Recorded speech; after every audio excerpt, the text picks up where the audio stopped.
Hey everybody, just wanted to let you know that during the recording of this podcast, we had some audio issues, so there's a break in the middle of it. You'll hear a TOS comm badge twinkle, and I'm just mentioning this because it sounds like I either edited the audio or I edited out Clay's response to something, or I wanted to change the subject. It wasn't really the case, just an audio glitch, and we had to restart the recording. So that's about it. Thanks. Accessing library computer data.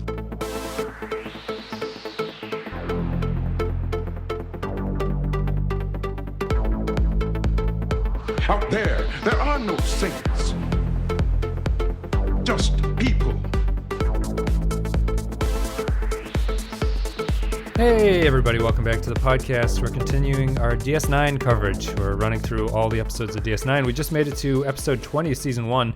It's called In the Hands of the Prophets, and it's also the season finale for Deep Space Nine. There's only 19 real episodes, if you count the pilot as one episode instead of two.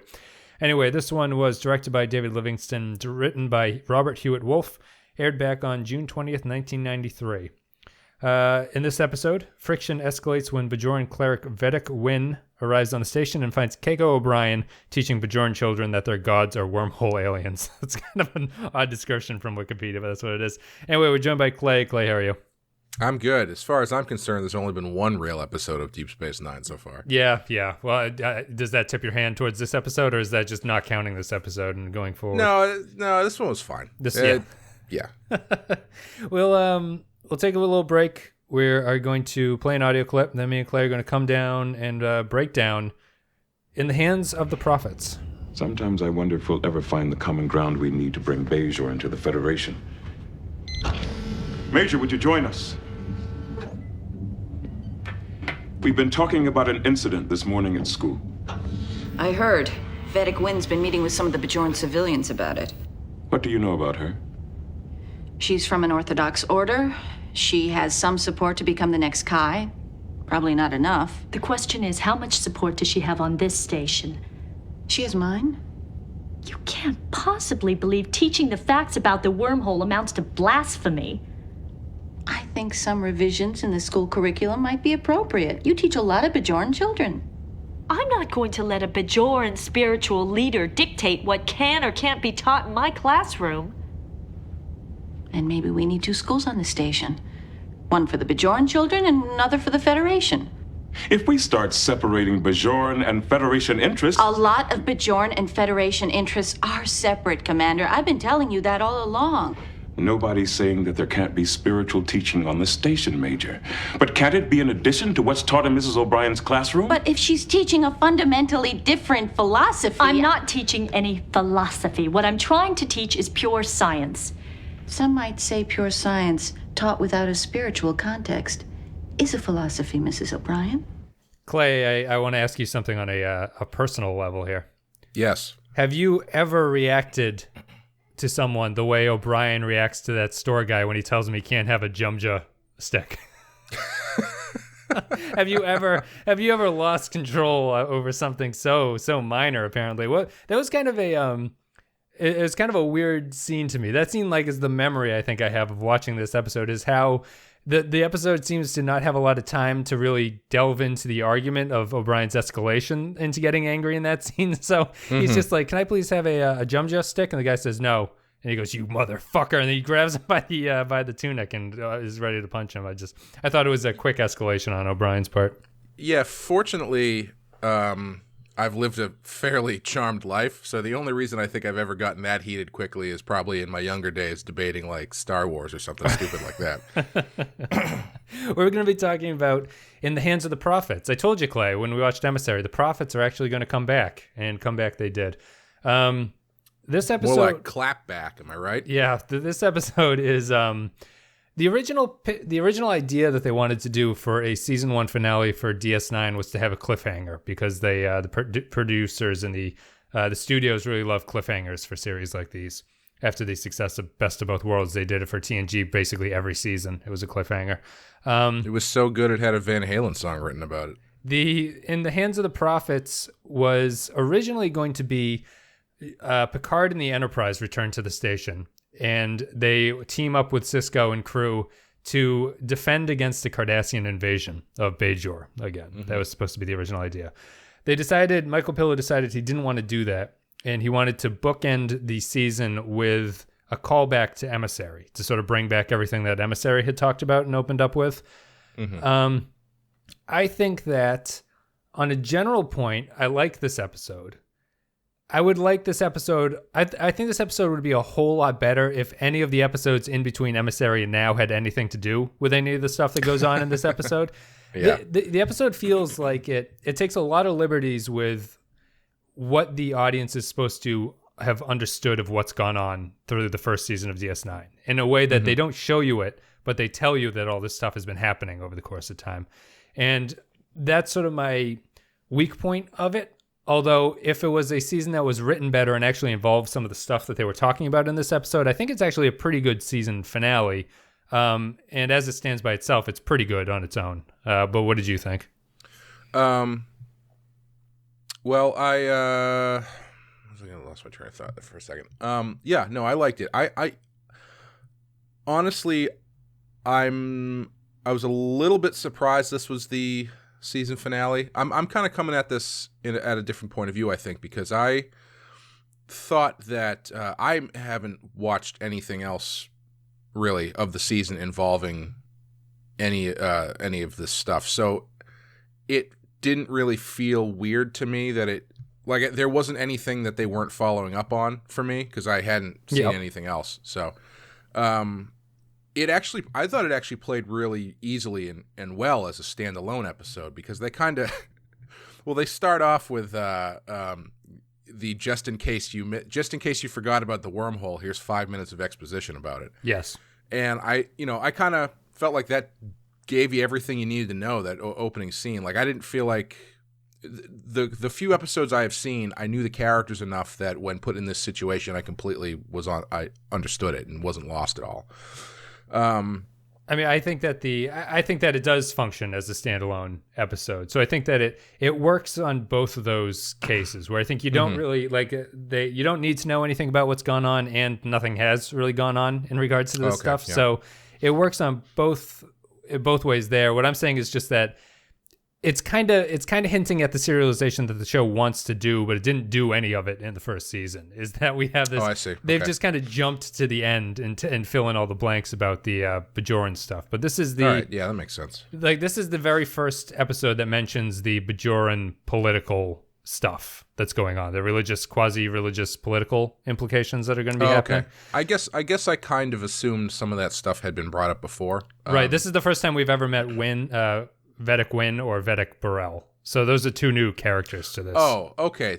That's surprising to me then, because when who's the woman? Vedic Wynn. When Vedic Wynn shows up, just walks into Keiko's class and starts like heckling her. Yeah. I assumed from the way that she reacted that she knew who this person was.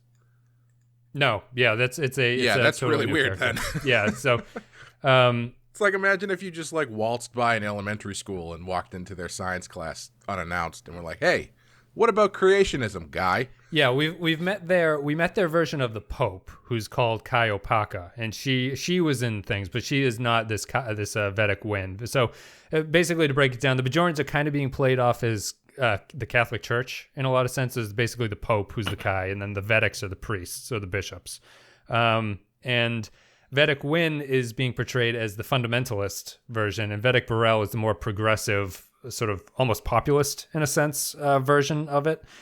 And so we haven't met Vedic Wynn. That's her first appearance, where she walks into the school and starts lecturing Keiko about what she can teach and things like that. And this whole episode is about triggering the conflict between the secular Federation and the Bajoran society. So this is the first time we've actually really been given insight into why the Bajorans would not want to join the Federation, which has been a running storyline in the background.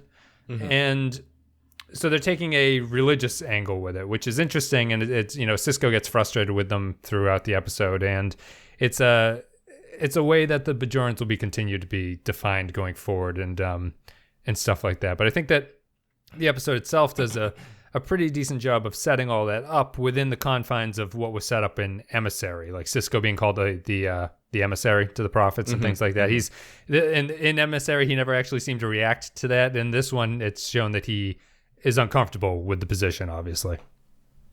Yeah, okay. That's a little bit more interesting to me then, because they do kind of play it as though this is stuff that they've just been has been out there for a while. So it's interesting to me that they haven't touched on any of this stuff really before. But you seem to think it worked in and of itself. I did. Yeah, I think it did. I think they told you the story very succinctly, or at least set it up for you very succinctly. I think as a whole, this is the kind of Star Trek story that I like, where it's, they're taking a very real idea or clash of cultures or ideas and kind of put it through the sci-fi filter. I think this, I don't know. Do you feel it's a little on the nose? I feel it's a little on the nose. Yes, the scene where Keiko, Kira, and Cisco talk it out in Cisco's office is really on the nose about it's a caricature of every position you can have if this was a real life situation, sort of yelling at each other. I think that it's a little bit, it's tough because it makes total sense in terms of the episode, but it's also, it's not sci-fi'd enough where it doesn't feel like they're just really talking about the sort of conflict between secular and religious values in like the real world kind of thing, because that is what they're talking about. Mm-hmm. So it's a little bit on the nose, but why don't you continue with that? You thought it was just a little bit too heavy-handed, or was there a way to fix it, or do you think it's just kind of the nature of the material? Yeah, I think when you're dealing with this stuff, it's hard to do it subtly, because what you're doing is gonna come across pretty quickly. I think it could have been worse. I think they could have been more heavy-handed. I'm really glad that it didn't focus on Kira and have her have the focus of the episode be her having like an existential crisis about what side to choose or something like that. Yeah. I did not expect them to bomb a school. Sure. That was very surprising. Yeah. I did like when Keiko and O'Brien tried to buy a gay wedding cake and they got shut down. Yep. That was, and man, was he going to eat that whole lollipop himself? Because that is he shares it, offers it to his wife, but he implies that he eats those on the reg. Yeah, for breakfast. And the way he describes it, it sounds like it's a giant piece of dried fruit. So he must be on like a sugar buzz all day. Well, he mentions a couple times during the episode that he's getting older, and I was thinking maybe it's just all this sugar that he's eating is just slowly whittling him down to nothing. But apparently he likes the Jumja stick or whatever it's called, and he eats it quite frequently. I mean, you said that you were glad that Kira wasn't the main focus. I'm also glad that they didn't make Keiko the main focus, because that actress isn't really capable of carrying a story. She's fine in small doses, but the O'Brien and Keiko relationship at this point the stuff feels like it's written by someone who's never been, or is like parodying what cinematic relationships are like, in a sense. Like they don't talk to each other in any sort of real sense, in my opinion. Yeah, she's which is probably for the best, because she's not the best actress, as you said. No, she's not. She's a little bit flat in that she doesn't have much range to anything she says. I liked O'Brien. I'm never going to not like O'Brien. And you might have, sorry, to tie into your being surprised that nothing had been mentioned, the character of Neela, who turns out to be the assassin in this one, she's sort of been implied to have been there for a while. They actually had a different actress in since The Forsaken that was playing a character named something else. It wasn't Neela, and she was supposed to be the assassin eventually. So that actress had been in a couple episodes, and it was a recurring face that you would have recognized, and they brought in a new actress because they weren't happy with the old actress, and so they just made it a new character, but she's never existed before this episode. Oh, that's unfortunate. It is unfortunate. I think it would have been a lot more effective.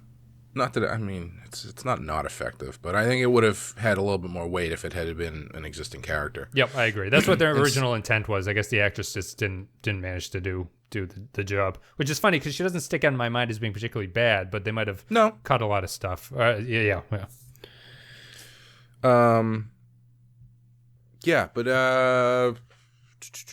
O'Brien was good. I have to ask, does the mystery plot with Odo become something they do frequently? Where he's solving a mystery? Yeah. He's always the one sort of figuring out what the underhandedness of something is going on. Like he's always this sort of detective character who figures things out. Just because I say that just because, as they were doing it, I was like, oh yeah, I like this. I like that they have this character they can do this with. But this was 2 episodes in a row that they've done it. Right. And I wonder if it becomes a crutch where it's like, because the mystery part of the plot just, I don't know. It didn't really work for me that much. Like it seemed like it was just treading water to get to the end. Yeah, I don't even consider it a large part of the story in some ways. It's really tertiary, and a lot of it's like Odo will be sent off to do something, and the next thing you see is him coming back with an answer. Like they're not even interested in how he obtained the information. He kind of figures it out, and it's part of the story that just is used to drive things forward, but they're not really interested in it. Yeah, and there's that scene where O'Brien brings him that sensor chip or whatever, and then he's just like, oh, this is probably what happened, and then just like CSIs the whole thing. Yes, which is whatever. That's fine. I mean, it's fun to have a Sherlock Holmesy type character every now and then, but I hope that they don't lean on this too much as a writing crutch. No, I don't think so. But what did you think of the evolution? Because I thought we were complaining early in the season about how they were repeating the Quark and Odo situation. Mm-hmm. Here they have a scene together, Quark and Odo, but I feel like they've manipulated it a little bit where they now have a clearer relationship to each other where Quark has information that Odo can get. So Quark is kind of an informant for Odo in a lot of ways. And what did you think of that? Did you notice that, or did you think it was like an evolution of their interactions while still remaining true to the fact that those characters interact with each other pretty well? Sure. No, I'm only saying that because I remember really liking those scenes in the earlier episodes, but I can't say that I don't know how they've changed since then. But that being said, it was still a good scene, but it was different. It wasn't just Odo yelling at Quark. It wasn't the high drama point of an otherwise dull episode. They actually, they interacted as though they were normal people or normal characters that actually have a relationship. So I thought it was good. I can't get out of my head though. Odo's like slight accent he has, plus that weird makeup. Yeah. All I see is Liam Neeson. Like when he turns to the profile, he looks like a bad drawing of Liam Neeson, and his accent. He's got like this slight Irish accent sometimes. So it's just it looks like Liam Neeson to me. Who's the actor in Darkman, the movie? Liam Neeson. Is it okay? Yeah, it is Liam Neeson. I believe so. Yeah. Okay. So he's kind of like a melted Darkman version of Liam Neeson. Odo is. I was thinking that, we'll get into more of the sort of topic, what the episode was, but as the episode wrapped up, I thought that it was a good division between what I thought Discovery was going to be and what I thought DS9 and Old Trek kind of was. So there's this assassination attempt on Vedic Burrell, and he survives it. The assassin misses. I thought that this episode showed how it's of an older 90s era of Trek where that happened. I feel that in a more modern series, Burrell is killed at the end of this episode, right? And arguably he's killed earlier in the episode. Yeah, and that's the thing that pushes us into the new season 2 sort of storyline. Like now Wynn is going to be the Kai. She's corrupt. She's going to be put into this position. And it felt very much of an older style of Trek where he survives at the very end. He's fine at the end. And Sisko gets a chance to moralize about it. And nothing really has changed so far. Everything is going to stay the same. I guess you can't kill 2 highly politicized figures back to back in your show, though. Right, yeah. It becomes, eventually you start expecting it every week. But I was waiting for, what's the name? Burrell, yeah. Burrell, to explain that he's not actually a Vedic and that he's had facial reconstruction surgery to look like him. He is Jean-Luc Picard undergoing that. They had to get him in somehow. I think that I guess we talked about the nuts and bolts. We can talk about the sort of theme of the show here. Let me know what you think about this, where I think that when people ask me if I think Star Trek is relevant, or I hear people say that they like Star Trek because of the fact of like what the questions that it asks and the sort of like philosophical discussion, the ethical discussion, like they like that sort of procedural thing about like examining the human experiments and all that stuff. I feel like In the Hands of the Prophets is an example of an episode that makes me always question that and people who say that, because, well, the plot of everything that goes on feels okay on the surface. I don't really know if it holds up or has any understanding of what it's talking about once you start to delve into the details of things. Like the Federation's stance is that they're a secular organization going against this Bajoran thing, which is more fundamentalist and sort of driven by their belief system. Sisko has this whole thing about like, we're not going to impose our beliefs on this other system. This is what this Federation stands for. And the episode itself, and the writer seems to imply that this is the case. Like it's better to not impose your values on other systems. The problem is Sisko does impose his beliefs on the other system, and he's right to do so. So while the episode is saying that all things are equal and like everyone should have a chance to do what they want to do, that's not really the way it works. And I don't think that's actually like an ethical or proper way to go about living things, because there are bad operators in the world. And I think that Wynn is a bad operator. She's not a horrible operator, although she does try to have people killed. She's a bad actor in this, and her belief system, or the way she's going about things, doesn't deserve respect. Not that the belief doesn't deserve respect, but Sisko does have a stance against her on some level. So the moralizing about everyone has a right to their opinion, and we can't criticize any of these things that go on. Everyone's beliefs are different. They all make sense. Doesn't really hold up once the episode kicks off, despite what the writer wants you to think. Well, that's sort of the problem with Star Trek in general, isn't it? It has it has this undercurrent of this Roddenberry ethos of everybody's equal, but when you really get down to it, they end up violating that pretty consistently, usually because it means a better story. I think you're right. I think he's she's definitely, his actions towards her are definitely warranted. She is a bad actor in this situation, and I kind of lost my train of thought. Go ahead. Well, I'll read. I'll read what the writer says here. This is from Robert Hewitt Wolf, the writer of the episode. I have no argument with someone having a fundamentalist belief in Christianity, Islam, Judaism, Buddhism, or anything else, but I do have a serious objection to people trying to impose their values on other people. That's what this episode is about. No one has the right to force anyone to believe the things that they believe. That's one of the beautiful things about Roddenberry's vision of the infinite diversity and infinite combinations. And that was one of the things that we really wanted to hammer home here. Sisko does everything he can not to impose his values on the Bajorans, but Vedic Wynn is determined to impose her values on everyone else.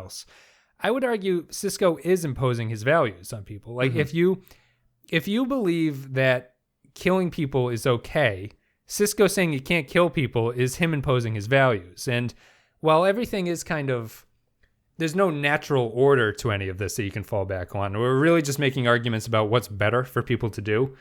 And Sisko's argument is better, but therefore he is imposing his belief on Vedic Wynn at this point. So you can't tell me that that's the moral of the story here, because it's actually deeper than that. And I think the episode actually exposes that, despite what the writer says that he's trying to do through this. No, so to sort of sum up, it's basically a problem of tolerance, I guess. Someone had said that the new political order was kind of a Jungian thing, or at least they thought of the way Carl Jung, the therapist or whatever, not a philosopher. Why can't I think he's a psychiatrist? Right? Was Jung a psychiatrist? I think so. Yeah, I think so. But the Jung, I guess, saw the sort of left and right divide as a extreme towards the right was an extreme towards authoritarianism, and the left was an extreme towards tolerance. And they both kind of have problematic outcomes. I think people nowadays would argue that the left has its own version of authoritarianism, but it's kind of a different, where the right is more about sort of people bowing to authority and sort of falling in line with a sort of more of a guiding principle of a bent. The left tends to go towards everyone's tolerance of everybody, and equal tolerance is also equally a downfall. You can see that in sort of modern stuff with like ISIS, Islamic terrorism and everything. You know, there's sort of apologists who apologize for the belief system of Islamic terror, in a sense of saying like it's probably, you know, everyone's the same, therefore it must be something that we've imposed on them on some level. Like it must be an external problem that causes them to think this way, as opposed to a internal belief. And that sort of tolerance of bad ideas, a tolerance of an idea where killing people is a good thing, is something that the Star Trek episode is kind of crashing up against. Even though I don't think it's that bad of an episode, it's just I feel like it's an ethical thing that isn't really thinking about what it's talking about. It's just kind of saying what feels right. And I don't have it's tough to go against the moral of the story. Well, it's also not possible to really, for me to look at it and say there's a little bit of problematic thinking going on here. Yeah, I think that stuff is... There's always a wider net you need to consider when, like that's the problematic belief system of a terrorist organization can't be viewed in a vacuum realistically. Like if you're having an argument with someone, I guess, yeah, you got to pick a side or whatever, but it's like there's a lot of external forces that push in on that, and then there's a lot of external forces that push in on those external forces. So it's never as easy as the kind of thing that they present in this episode. But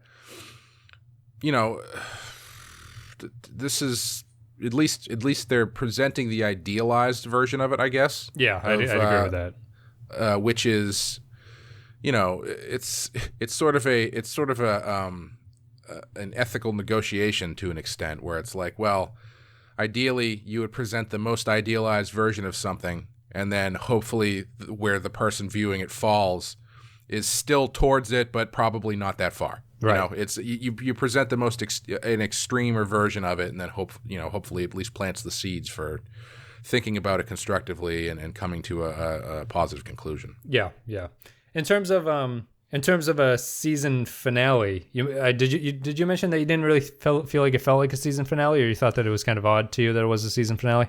Yeah, I guess I don't really. Yeah, I mean, I guess it makes sense that it's a bookend to the stuff they bring up at the beginning. But it doesn't really feel to me like, I don't know, it just doesn't feel like a season finale. It just, I guess because... It's fairly small.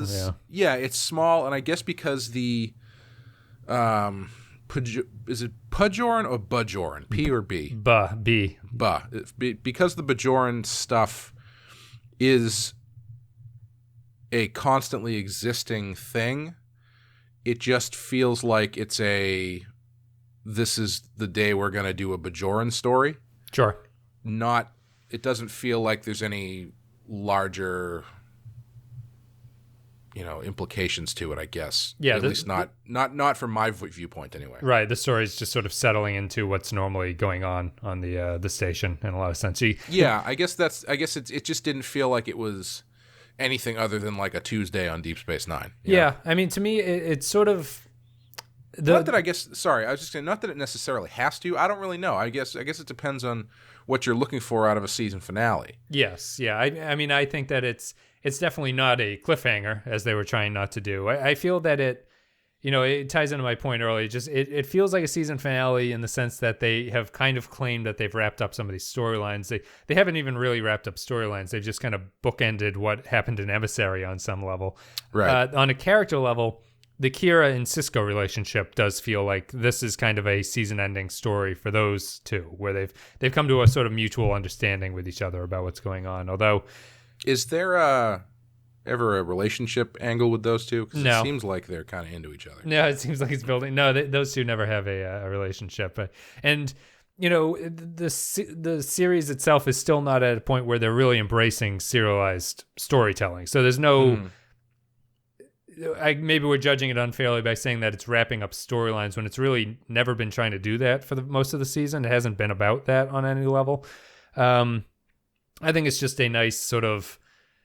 It calls back the episodes of Emissary in a way that Duet is kind of like. This episode is more good and important just because it seems to now the show is remembering what its setup is for things, and it's actually calling back to items that have happened and the setup of Emissary and how everything sort of pours into this storyline and going forward. And it's not making up bad TNG storylines that we have to go through.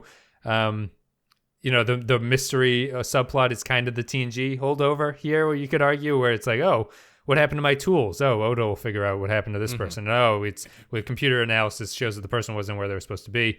That storyline is actually kind of confusing because you never meet the guy who died in the first place. So it's all very detached from what's going on, and it feels very off in the distance. But other than that, I think it's good. It does, but I think it improves on what I've seen so far in that the story they're telling feels like it belongs in this setting. Yeah. Like you're saying, it doesn't feel like it's just a rehashed, TNG plot. It's everything that happens involves people who are integrally involved with the story, except for Dash, because she's just kind of there. Is her name Dash? Dax. Dax. You keep calling her Dash. I think of like Sonic the Hedgehog for some reason for Dash, but yeah, Dax. Do I do that a lot? You've called her it twice to my memory, I think. Yeah, Dash. Sounds like a better character name choice to me. I mean, she's the most forgettable character from this season so far. Does she? So larger picture here. Does she stick around for the whole show? She sticks around for 6/7 of it. Okay, because I feel like they made her character, they built in an eject button. Yes. To keep her character around but get rid of the actress, and it's crazy to me that they never use it. Yeah, they do use that. Oh, they do? Okay. Yes, they do. But I guess I should say it's crazy to me they don't use it sooner. Because, I mean, everything I've seen of her is just like, bleh. She's blah, but I think it's also just the writing. I think her only scene in this is like a weird thing where O'Brien's in the foreground and he yells something to her in the background and she just walks off and says like, she has dialogue in this episode, but is never facing the camera when she says it. Right. Yeah, I'll do a wrap-up video and Dax will be a good portion of it. But yes, that is a character that is written into this character that it can happen, and it does happen. It's weird. It's like writing in the regeneration thing for Doctor Who, and then being like, you know what, we're not going to use this for 15 years. Yeah. I still think it's a weird weakness of the writing that no one seems to be able to write for this character, because I feel there's a lot of potential with what she is, and they haven't really grabbed onto hold of anything for some reason. But yeah, this Vedic Win and the Burrell thing is going to be a story that happens over the next 3 episodes. So it's kind of a minor serial plot that goes on. Cool. We'll be coming back to that in the second season. I think we're pretty much done talking about the episode. I would like to talk about the ending of this episode. Oh, yeah, sure. Go ahead. Because I think 3/4 of it is great or good. So what are you starting the ending at? What point? Like the assassination sequence. Okay. That was the goofiest shit I've ever seen. It was very much a Tombstone. No. when he's walking and he jumps on her. Yeah, like I always appreciate a good pushing through a crowd to try and shoot somebody sequence, like Collateral. Great example there. Tom Cruise trying to push through a crowd at a club, trying to shoot this kid's great. But man, she's a terrible shot. Yeah. She had like a clear, she misses him before Cisco Eve is like hits the arc of his jump. But that whole thing, he should have a basketball in his hand. Like someone needs to edit that scene with a basketball. Just him. That was like should have been him like dunking from the free throw line in Space Jam. Doesn't she? Doesn't her elbow get nudged? Doesn't her aim get nudged by someone? Oh, is that what had? Did somebody hit her? Okay, I don't think they hit her. I don't think they hit her intentionally. I think someone bumps into her and it knocks her aim off. Okay, yeah. That makes more sense. But still, that whole thing was so goofy. I didn't understand why she came down. She had a perfect sniper's nest view. Yeah, from up on the balcony. Why didn't she just shoot him as he was walking under her? Right. Yeah. It didn't I guess I don't know if she was. There's no real reason to wait for the. Because she tries to kill him when they're like having the scene of reconciliation, like we will unite, the Vedic Win and I will unite and show people the way. And I don't know if that was part of the plot. It doesn't make sense that she would need to wait for that to happen. But yeah, that was my whole thing of just like shoot him when you're above, like Lee Harvey Oswald or something like that. Yeah. Back into the left. Yeah, I'm mixed about the ending as well. I mean, that's kind of goofy. The shot of Cisco jumping on her is goofy as hell. Oh, it's so goofy. And the Cisco's speech is okay, I think, but it feels a little bit grandstandy to me at some points. It's a little bit too on the nose. And I think that the final scene between Kira and Cisco is probably the best part of the whole ending. I think it's a decent wrap up to those two. Yeah, I would agree, because it gets you, I said before that I'm glad that Kira wasn't the focus of the episode, but that being said, you're still thinking about her because they do involve her in the story and give her those aspects of, having to deal with a culture versus just a culture clash in general. So her... Oh, sorry. What's your sort of take on Kira? Like, how would you describe her sort of as a character, like a personality? Not just like she's grumpy, but like what is her placement in this sort of battle of ideas to you, having only seen her for a couple episodes? Female Worf. Female Worf. Yeah. I mean, is that? Yeah, I guess she is kind of the female Worf. But do you think that she's? What's your sense of her faith in the Bajoran religion, I guess, would be my question. Because I don't know how many episodes you've seen of her where she deals with it outside of maybe this one and something else. But like, what's your sense of her as it stands now? Because I'm not sure there is a sense, but I just want to know what you think. She seems like a lapsed Catholic, kind of. Yeah. Someone who, grew up in the religion and still holds some of the beliefs, but maybe not as forefront as some other people do. Yeah. There was an episode called Battle Lines that I think did something really interesting with it, where she and the Pope of the Bajoran religion get stuck on a planet together, and it's kind of revealed that the Bajoran resistance, I don't know how much they go forward with this, but it was a great idea when they did the episode. The Bajoran religion is largely peaceful, is like the basis of their religion. It's very, it's sort of Christianity or Buddhist in that sense. And the occupation freedom fighters, of which Kira was a part of, are kind of seen as heretical by the Bajoran faith. So it's this conflict of doing the right thing to liberate her people is also causing her to be somewhat of an outsider to the Bajoran faith on some level. So there's that kind of a conflict going with her too. Yeah, and I think I like that kind of character. I think it's an interesting character to have when you get into this stuff, because it's so easy to write extreme points of view or polar opposite points of view, let's put it that way, where you've got your religious extremists on one end and Sisko on the other end, who's not an extremist. He's just a... dispassionate to the extreme, sort of. Yeah. And even Keiko, who's also not an extremist, but she's just she believes in science, which is fine. Yeah.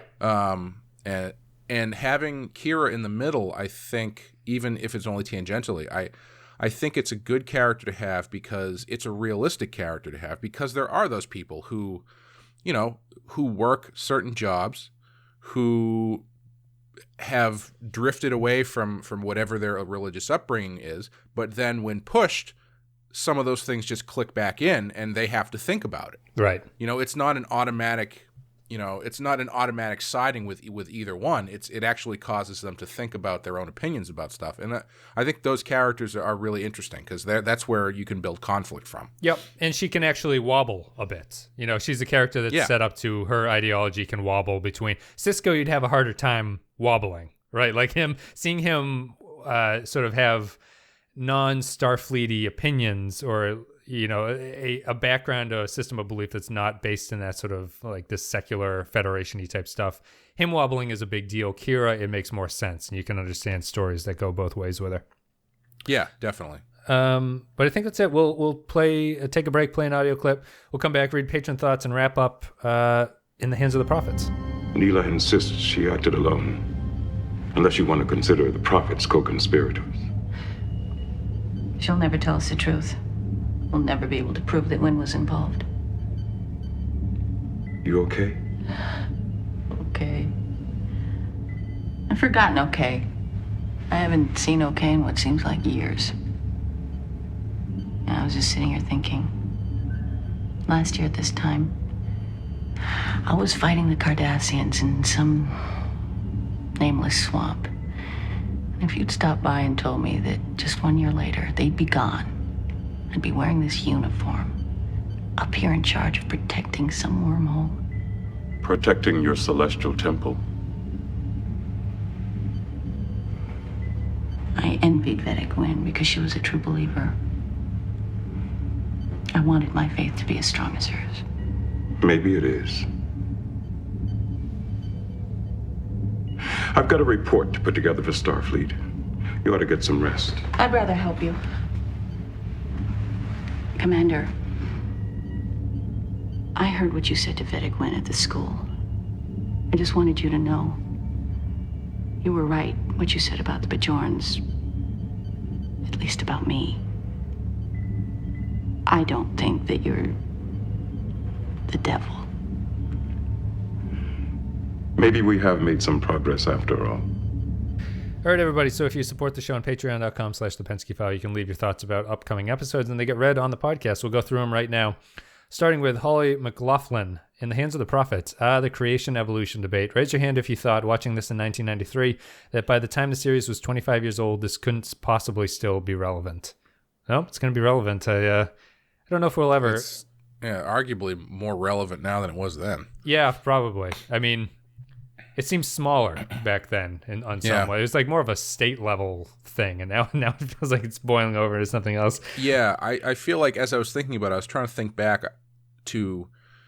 I think at this point it was just a teaching creationism in school argument sort of thing, and it was not as big as they present it in this episode, but the way they present it in this episode feels kind of small, at least more appropriate, right, if not toned down from the way that it actually is, unfortunately. Yes, yeah. If just the small scale of it makes it feel smaller on the station and anything. Yeah. But yeah, I mean, it's obviously a play on the creation evolution debate.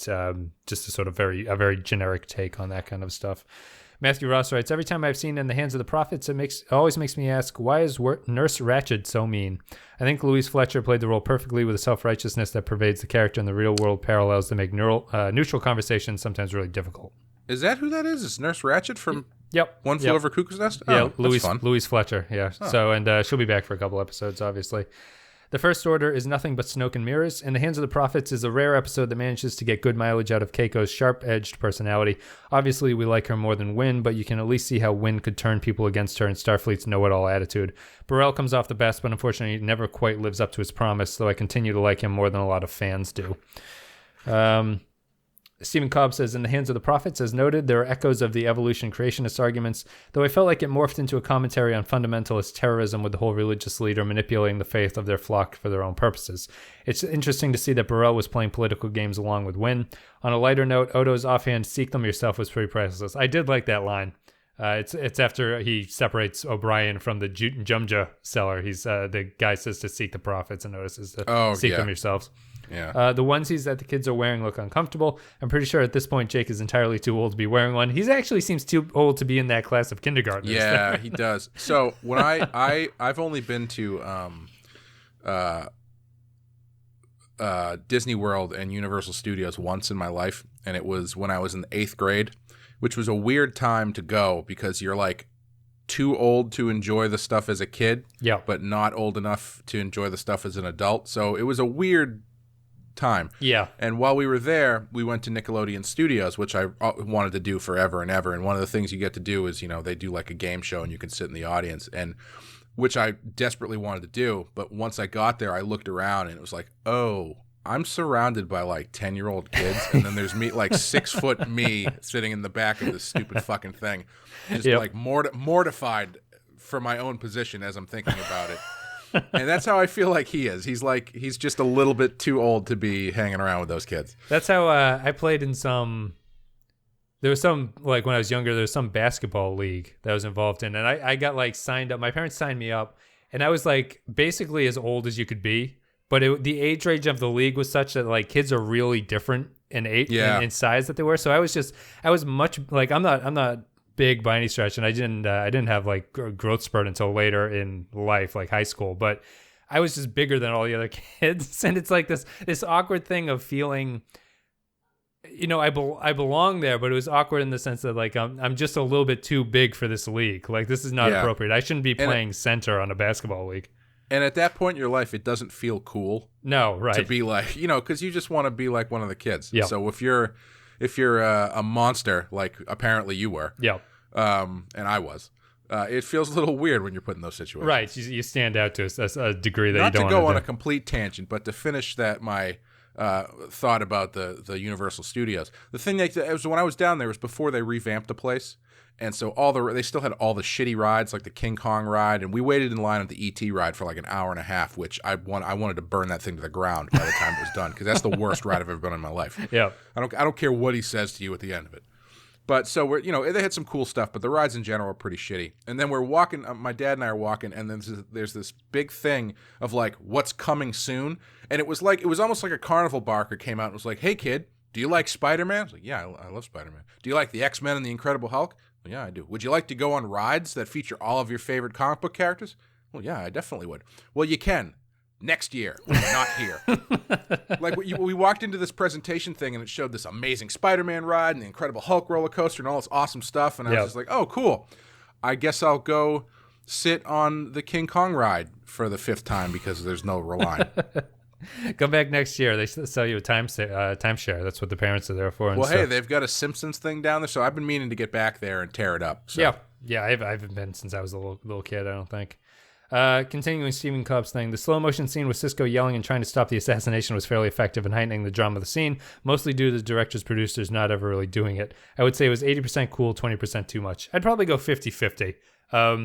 It wasn't an abomination of a scene, but I do feel that the slow motion was a little bit too much, or maybe inappropriate or something. Kyle Barrett, the last comment, says, in the hands of the prophets, I remember not being too impressed with this episode as the season finale the first time I saw it, but looking back, it does introduce characters and plots vital to the future of the show in an engaging way.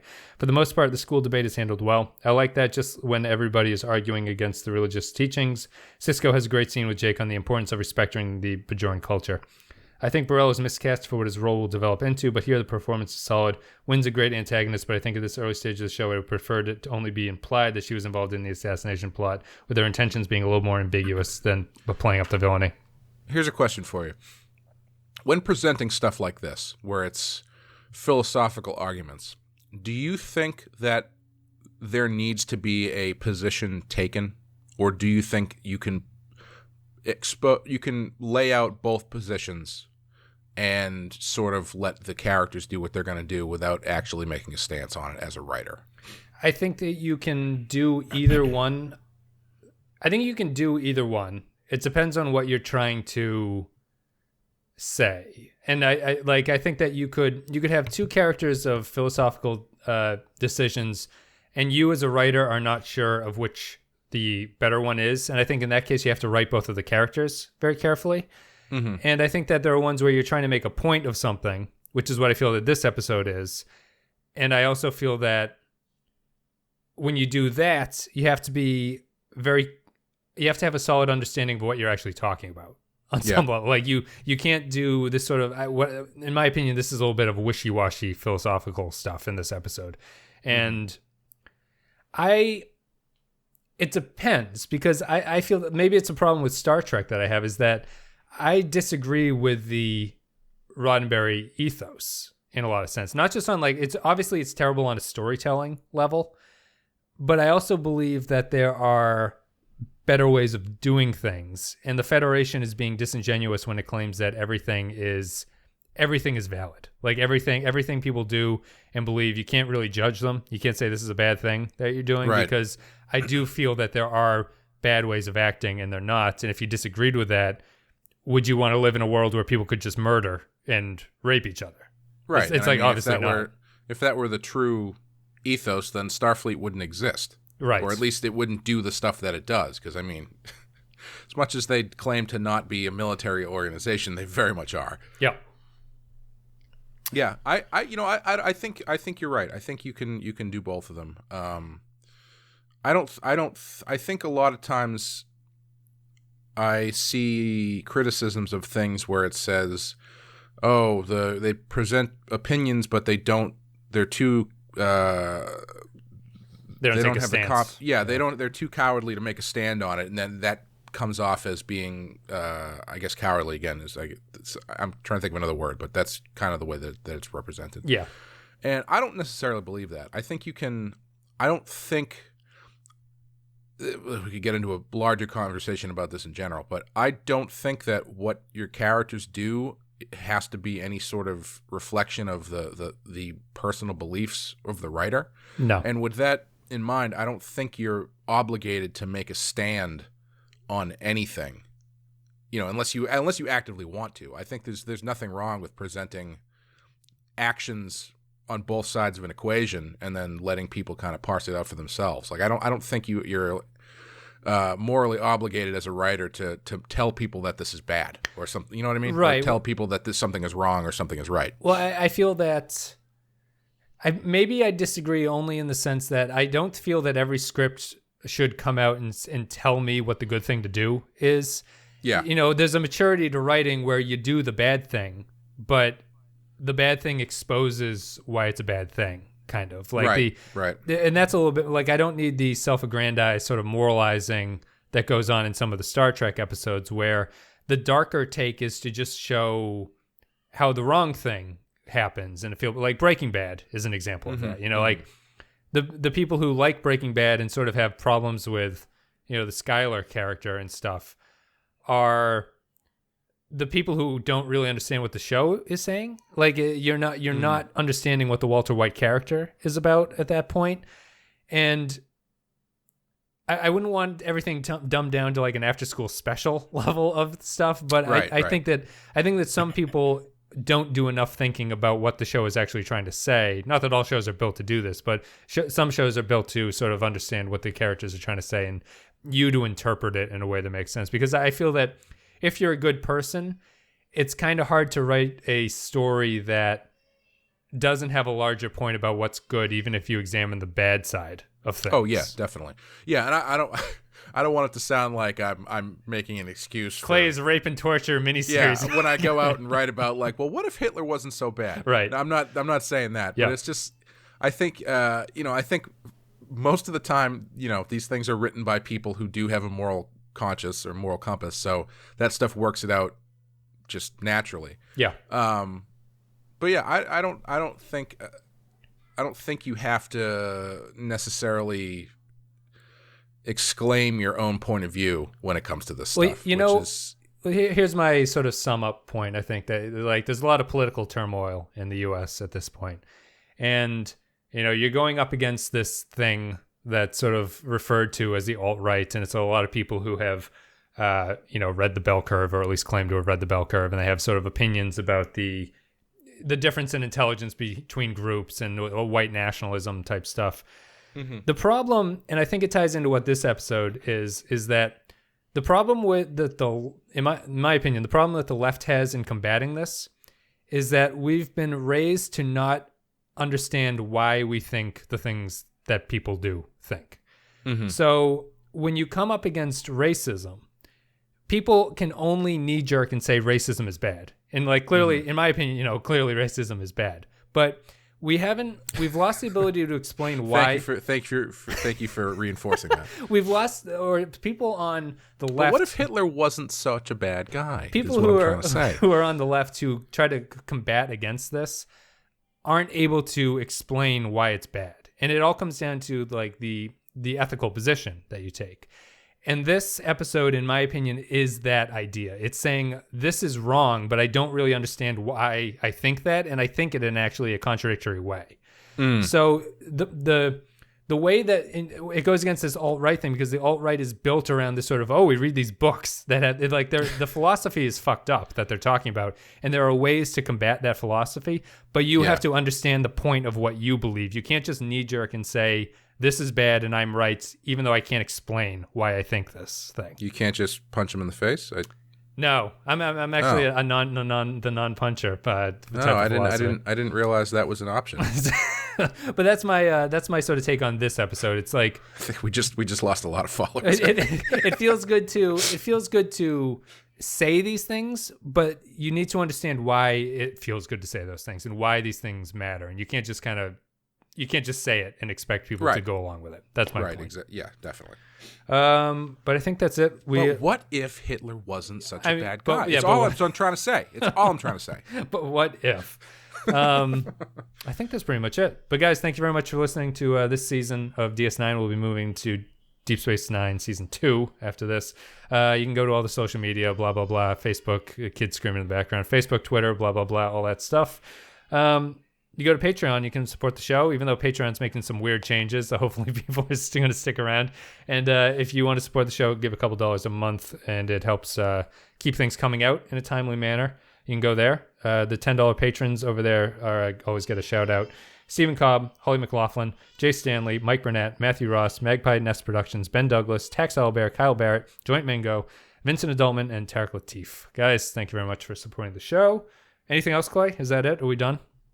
I think so. Yeah, I think so. Check out Real Ripe and Real Rotten, the new film podcast. That's about it. We're moving into Ridley Scott this month, so people can expect Alien and A Good Year, and we'll take it from there. And if not to plug somebody else's stuff, but a friend of the show, Sean Murphy. I don't know if you guys have read his Batman book yet, but it's pretty rad. So I recommend picking it up. Yeah, it's White Knight, because he is a social justice warrior online, and he enjoys doing things like that. The things I was just raging against, that's what Sean Murphy is all about. But yeah, check out Sean's comic book. It's very good. You can buy it wherever comics are sold, and you can get them online too. Let's see. I think we're done. All right, Clay, thanks very much for coming on. Yeah, thanks for having me. Guys, we'll see you next time.